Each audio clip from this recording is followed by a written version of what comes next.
halkani waa London laantii af Soomaaliga ee BBC-da oo aad ka dhageysanaysaan mawjadaha gaagaaban ee 13 mitir band xusuus aad u weyn bay igu leedahay aad iyo aad anigoo yar wiil yara garmadowle tulmadowle ayaan imid Bush House 20 November sanadkii 1969 waxaan ka hadalnay dawladdii kacaankeed militariga inta badan ma jeclayn BBC-da waraysiyo kulul baad ka qaaday inta badan oo weliba hogaamiyihii kacaanka maxamed siyaad markaad ka qaaday waa run anaa ka qaaday shaqa la iigu diray muxuu ahaayey muqdisho laakiin ma aanan filaynin saraakiilna in la toogto soomaaligana in la qoro muxuu ahaayey jaamacadda carabtana lagu biiro waqtigaasi intii aan halkaa joogay bay dhaceen marka waraysi baa weydiistay madaxweynaha markaana dee waad iska garanaysaayo xasaasi bay ahayd arrintan nimankan la toogtay aad iyo aad xasaasi bay ahayd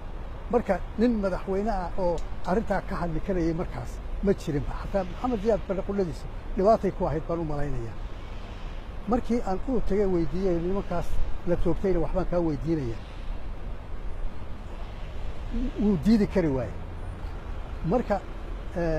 waxaan weydiiyey 3 su'aalood baan ka xusuusnahay su'aali waxay ahayd madaxweyne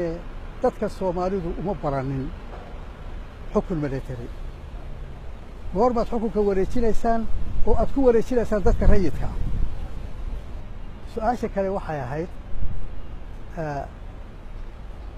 shalayto daraato waxaad toogateen 3 sarkaal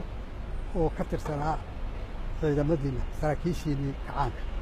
maxaad nimanka u toogateen oo u disheen hadday khalad galeen maxaad u oran weydeen wax weyn wixii ay noo soo qabteen